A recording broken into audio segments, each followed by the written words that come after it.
my name is Cecilia, and today I will be presenting my PDSA project. Today I will be talking about enhancing pediatric assessments skills through simulation lab. So the first part of the project is planning. The first part. So in the planning part is we identify the problem. So Professor Mendoza and I identified that one of the main issues that was found in this clinical was that our clinicals was delayed to go on site, meaning that our skills might be lacking when we actually go to in person to perform skills. So maybe doing simulation lab could help out to perform the skills on a mannequin. Next. So before starting the PDSA project, I had to do some research to see if there's any research studies that have developed if SimLab is accurate, and not replacing, but maybe enhancing on doing the pediatric physical assessment skills. So for example, all of these have simulation lab interventions to compare it to either on-site clinicals or not doing simulations or clinicals. For example, COL 2024, the study showed that 88% showed accuracy after completing SimLab compared to doing no clinicals or simulation, versus that same group showed 76% no accuracy or completion on the assessments.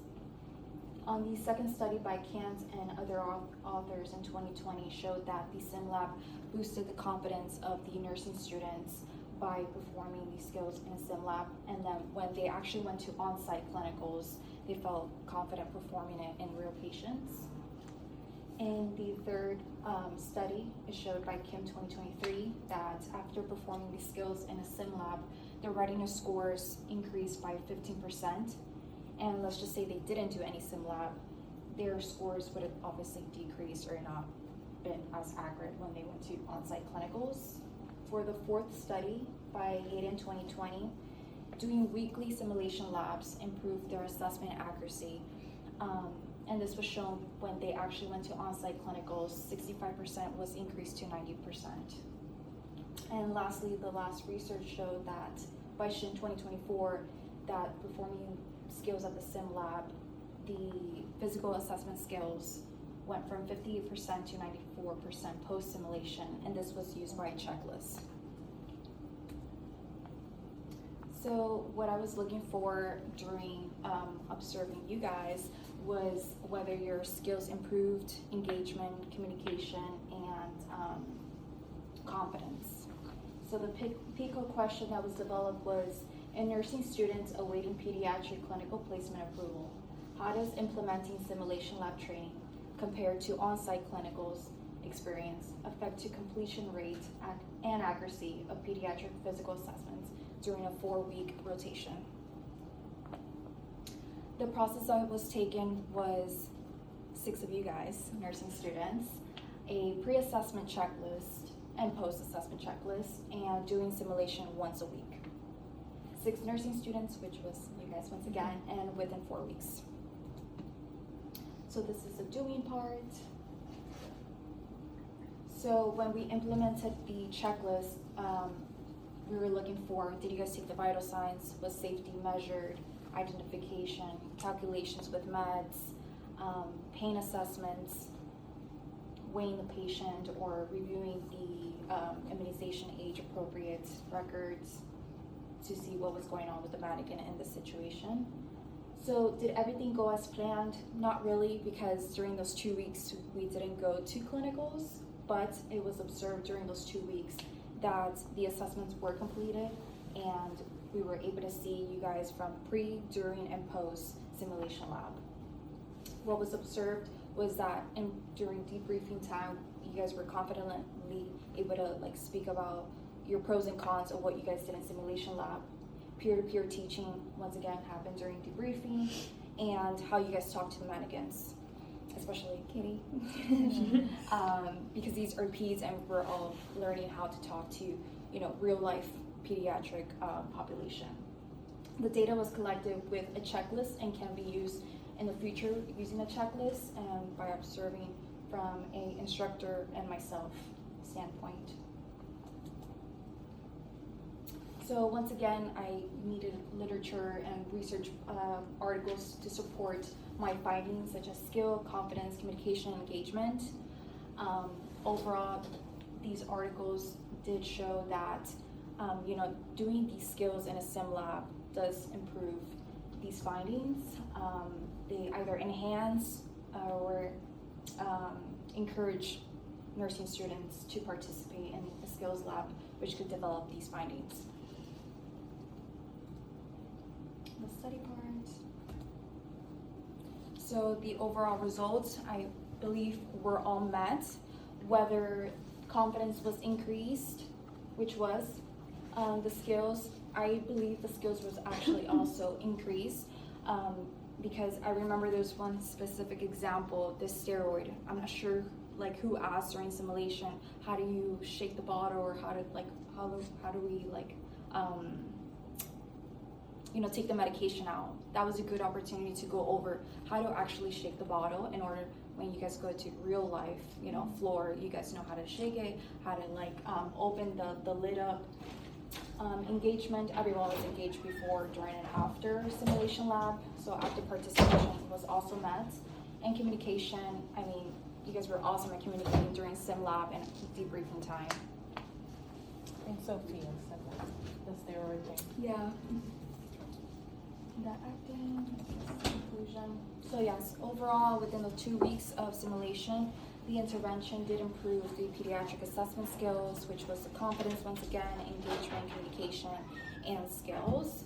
So what would be the next steps to this project? I believe that this should be a mandatory prep for students that are being delayed from going to on-site clinicals. Maybe this could be an enhancement from online resources that are given to homeworks, but also maybe a one-time on-site clinical for the simulation to be done. These are the references that I used for this project. Appendix. So like I said, the handout in front of you is what I basically went over, that you guys could follow through and keep. Can you have your feature in the desk? Okay, so I do have a few questions for you guys. So you guys would have a minute or two for each question to answer on paper, and then we'll be talking about it briefly after we're done. So the first question is, how do you feel entering pediatric clinicals after participating in a simulation lab? So this is a good time to review on how you guys feel today after clinicals.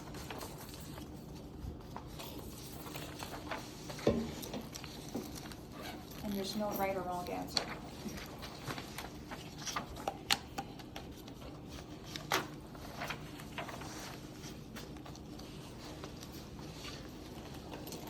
Maybe I should time it.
Go first.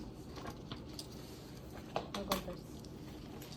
I feel confident in, for example, when we had to do doing a head-to-toe assessment on a pediatric client, because it was in simulation lab where we actually went ahead and we went ahead and in a mannequin we went step by step on how to go about the head-to-toe assessment versus in an adult. That's like kind of, there's a little tweaks and little differences. And yeah, I just think it made me feel confident doing it today on my patient that was also a newborn. So yeah. So I felt pretty good going in. I think doing the simulation helped learning how to communicate, not only, even though I was in NICU, not only like with the baby, but with the parents as well. So it's just giving that the confidence in like yourself, so they know like that you're there for them also. And we did practice on the mom when Yeah. we didn't. We had to communicate with their mom to go to mannequin, baby mannequin. Really good. I feel like after the sim lab, like entering pediatric clinicals was pretty good. I think sim lab provides like a really good and safe environment for us to carry over the skills from lecture to lab, in a place where like, you know, decision making and skills and confidence are like encouraged to pass over. So I think it was like a really nice preceptor to the actual clinical. So. Right. I felt more confident when it came to asking questions to my nurse. So every time we're in sim lab and we didn't understand something, I will go like ask you guys a question.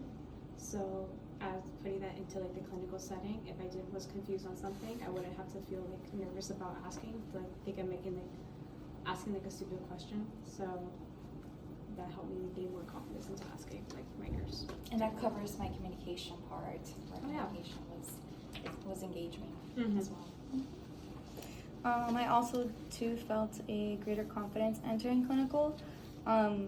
Simulation lab helped us like all recognize our strengths and our weaknesses in providing like care, and then especially like again like everyone said, tailored to the pediatric population. It's like those minor differences, minor changes in like how you communicate and what you do for the patient are truly important. So it just helped us all like get in the right mindset before going in and seeing real patients.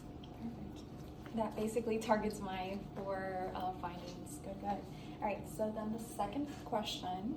Just like second. Okay. How confident do you feel demonstrating pediatric assessment skills on a real patient, aka after today? Having practiced on a mannequin in simulation lab. So check off the rate. It's 1 not confident, 3 somewhat confident, and 5 very confident. And why? I'll give you guys 1 to 2 minutes.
Ready?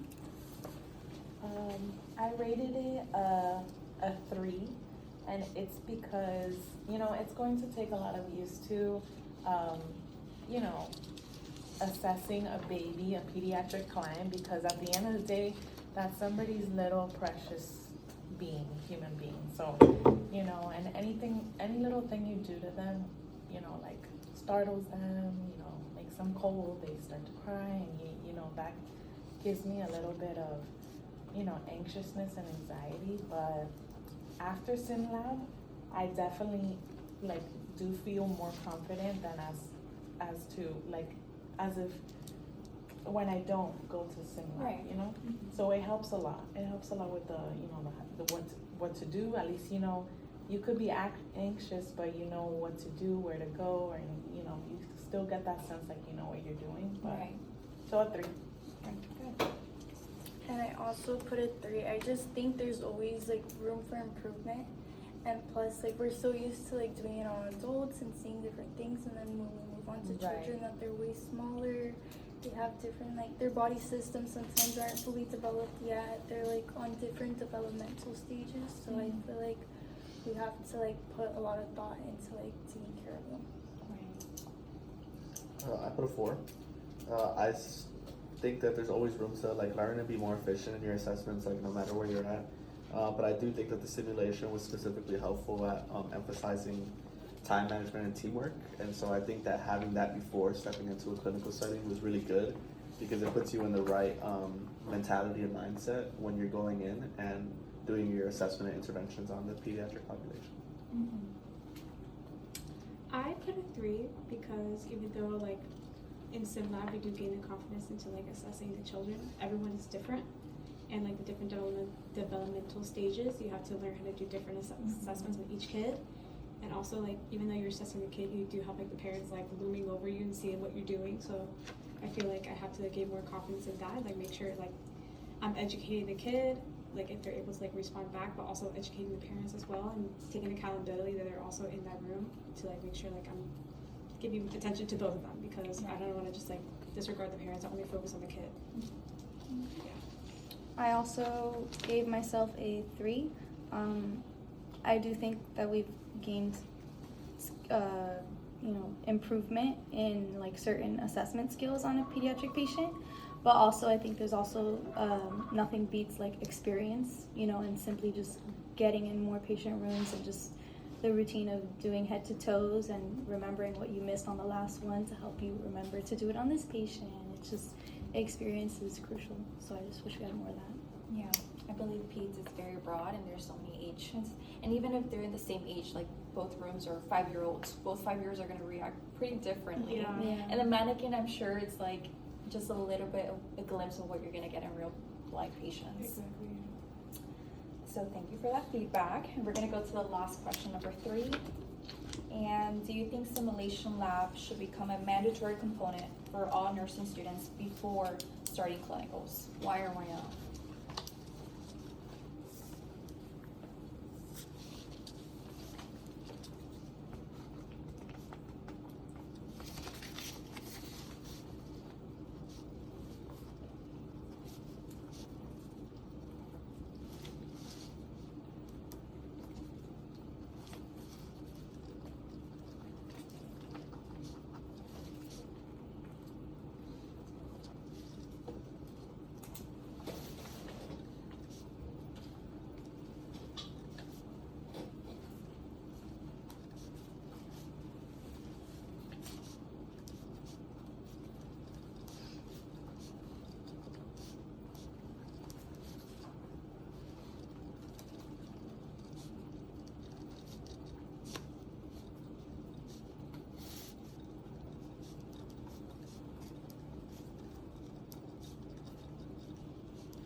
Yeah, I think the simulation lab is a great way of preparing students for, experiences that they're going to encounter in the real life clinical setting. I think that simulation lab kind of like throws you into like a scenario where you have to, use your mind and it helps with critical thinking. So yeah, I think SimLab is a great,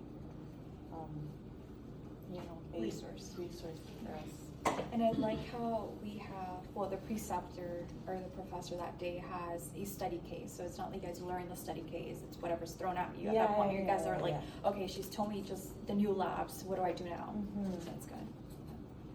Okay, so I do think also that SimLab should be mandatory just so students can gain the confidence and like make mistakes and not make them like in the real world. I'm not saying they won't happen, but like at least you get it out your system and you ask the questions you need to ask before you go out and do it on someone. True.